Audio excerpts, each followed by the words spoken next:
This is my Amazon gardening favorites, and I am so excited to share them with you today.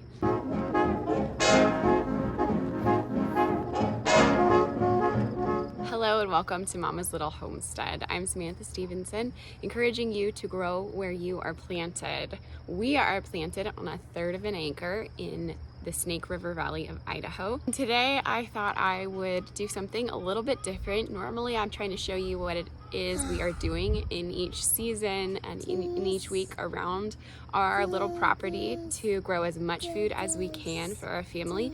But I'm noticing that I actually have a lot of really useful things from Amazon. Okay, so little disclaimer, I am an Amazon affiliate. I am an author, and so I actually mostly recommend books.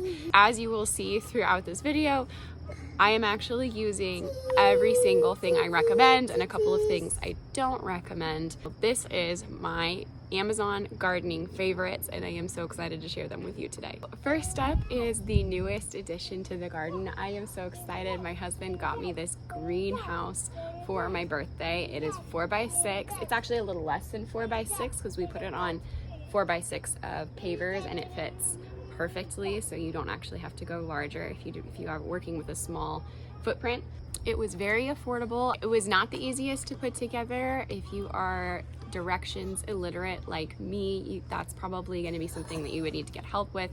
My husband's an engineer, so it's like child's play to him, so he had no problem putting it together. It is a little bit on the shorter side, so I will say I am 5'4", and it is just above my head, so it's perfect for me. We saw some other people on Amazon leave reviews saying they put just a little framing down at the bottom underneath the frame of the greenhouse to bump it up a little bit if you want to get some extra inches, especially if you're tall. I think that you would find that really useful. There are, it's a little rickety in some places, but he used a ratchet strap and nailed it down into the ground, and we just had some 40-mile-an-hour gusts of wind come through and everything, and it shifted it a little bit, I would say, but nothing major. So pretty happy with how sturdy that is. If it hadn't been strapped down, I would have been concerned about the winds blowing on it. So if you are in a windy area, take that into consideration. I'm thinking about doing a full greenhouse tour once I get it all set up exactly how I want it. It's not quite maximized of the way that I want to use it yet, but let me know in the comments if you want to see exactly how we're using this greenhouse this season. Next up is this hose retractor. It's a godsend. You just pull on it twice and then boom, it retracts, leaving your lawn much nicer and everything all cleaned up and taking care of your hose. Also in the kids' gardens, we have these gorgeous wooden trellises. They are expandable, so you can make them exactly the size that you want, but I've just been so happy with these. Last year we had them on the north side of the beds, and then this year I thought that was a little bit hard to harvest, so I put them against the fence because the fence is already there, so that's already shaded. So I'm not worried about that creating more shade. It's the cost of doing business in this area in the yard, so I'm good with that. But remember how I said I would show you some things I don't recommend? Well, I just had a friend who happens to be a carpenter come over and install the wood pieces to keep these steady, because what I was using before were these fiberglass poles with connectors, and they seem like a really great idea. They absolutely are not, and let me tell you why. So these things get stuck. So they're supposed to be easily movable. They are absolutely not, and last year I almost lost an eye. I mean, it was user error. I was being stupid, but it's a lot easier to not be stupid when you have a product that works well. So these are fiberglass, and they get really brittle. They break off really easily inside of these connectors. They should work in theory one way. They don't actually work that way in practice. So do not buy these. Just use some wood. Right behind me over here, enjoying the shade of the greenhouse, are my pride and joy. My seedlings are finally out in the open. They're out here for some hardening off. But I want to say a few things. First of all, these trays are amazing. I am never going back. I started everything using a soil blocker, and I ended up not liking the 1-inch soil block. Next time I'm gonna get the 2-inch soil block so I don't have to up pot them. But I found these biodegradable pots, which I'm really excited. So I just wrote directly on the pot what it is, so I don't have to use any of those tabs or even popsicle sticks, like less mess, less cost, less waste. And these will just break down in the soil when I plant them directly in. So the soil blocks will help with eliminating that root disturbance. These pots will help with eliminating the root disturbance of transplanting them when they're finally ready to go in the ground. And this is, amazing seed starting mix. So this is also available on Amazon, but I will say, please check your local garden center, because I did not buy this one on Amazon. It was twice as much on Amazon as it was at my local organic gardening center. So I'm already paying kind of a premium at that place. So it's worth it to just check. But this is called Coco Loco, and it uses coconut coir instead of peat moss. So peat moss is what a lot of people use for their seed starting mixes.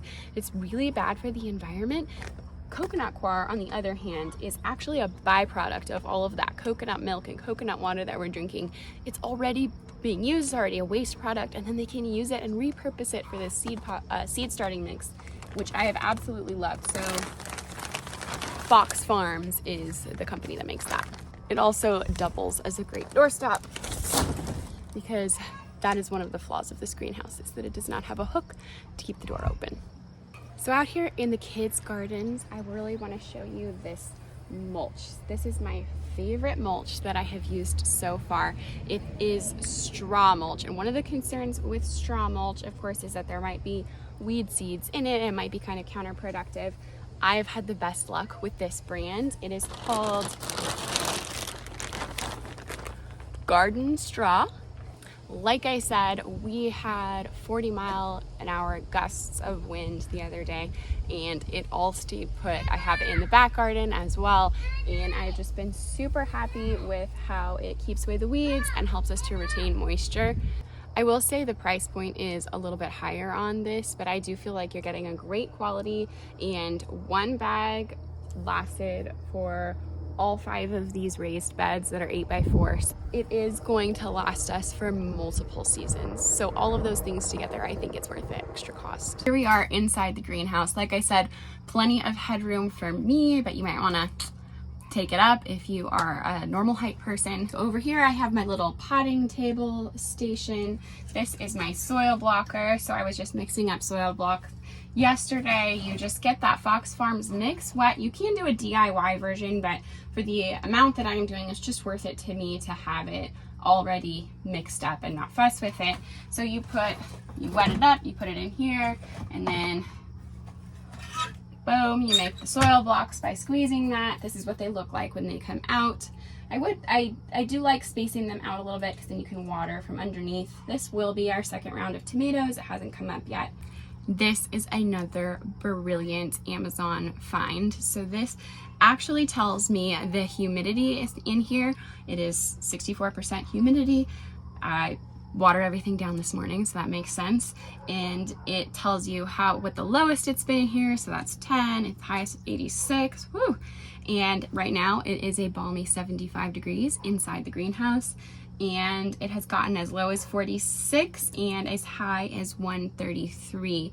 So I can actually sit and pot in this area because I have this amazing gardening bag and seat combo. So instead of just carting around all your tools in a bag, it actually flattens out and you can sit on it to do your weeding or whatever in your raised beds, and then boom, it just folds up like that for easy carrying. So honorable mention, just because we don't actually have them, but the garden beds, if we were to do raised beds again, these are wood. They were super easy to put together. They are not from Amazon, but Amazon has ones that are also super easy to put together. They are galvanized steel, some kind of metal. They don't get hot. They don't make the roots of the plants hot or anything. They're super lightweight, they're easy to put up and take down, so you could take them with you. These are gonna fall apart if we try to move to a different property or take them somewhere else. So I would highly recommend that you consider them because they are so much less expensive, and in my opinion, they will last you longer than the wooden ones that we have. What has potentially been my favorite find of the year is another birthday present that I got. This is called Grampa's Weeder. This thing is incredible. So you step down on this, and then as you push it down into the soil, it closes on the weed and extracts it, and it is absolutely incredible. I spent literally hours on my birthday weeding because it was just so much fun to see, one, how much easier it made things, two, the giant size of the tap roots that it was pulling out like butter. It was amazing.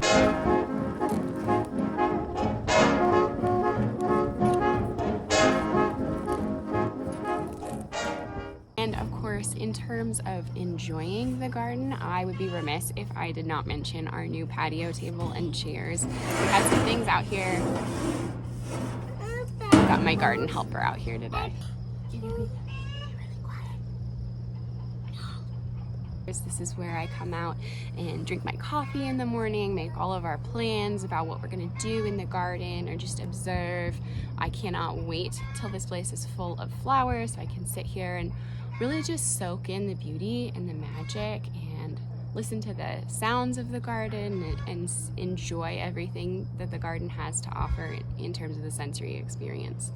So just in terms of garden decor, we have these cattle panel trellises spaced throughout the garden, but I want to draw your attention to the light bulbs. So they were a little bit rickety, so my husband actually just came in and put zip ties, and then they stopped blowing off, but they are working really well. They've lasted us almost a year now. They are solar powered, and they come with this clip. You just clip them on or zip tie them. I didn't even actually notice that he had done that until I came out to do this video, but they just provide like a nice little fairy light glow in the evenings in the garden, which I think is a really special touch. So also in lighting and hardscaping, we added these string lights, which we have been so happy. We put them up using these poles also from Amazon. They were really easy to put together, and my husband made it look easy to screw them into the ground. And they are also solar, so you don't have to think too much about it. They just come on when it gets dark enough and provide just the best ambiance in the evening. We have this Microclover ground cover, which I think is really lovely. It came back so nicely after the winter. We also used the Microclover to seed over the lawn, and I have been so happy with how it looks where the clover is growing. You see, I just don't love the look of the lawn as it's coming back, and it takes a lot more water, it takes a lot more fertilizer. The clover actually fixes the nitrogen into the soil. It's a lot more drought tolerant. You don't need to mow it as much. It's just an all-around better choice. So we've been using the brand Outside Pride for all of our ground cover needs, all of our cover crop seeds, and I've just been really pleased with the results. The weeder is probably my favorite find of the season, but I absolutely have to mention my organic fertilizers. So I use Rose Tone for the roses once a month, and I use a fish and seaweed fertilizer that is all organic that I spray all over the place about once a week, every 2 weeks, and then twice a season, or I guess once in spring, once in summer, I feed this all-natural fertilizer to the fruit trees. So that's everything that we're using from Amazon in the garden this season. I'm probably forgetting a couple of things. I hope you love these products. I love these products. Buy locally if you can. If you can't, do purchase them from Amazon. You can use my links below, and then I will get a little bit of a kickback from Amazon to help feed my gardening habit and keep bringing you guys more content of what you can do in your smaller space garden to feed your family all year round. If you want to keep up with that and get notifications, of course, subscribe and hit the bell. cannot wait to show you guys everything that is growing and give you a tour here, maybe update you about the greenhouse, give you a May garden tour. So let me know what you're interested in seeing. Until then, God bless, happy growing.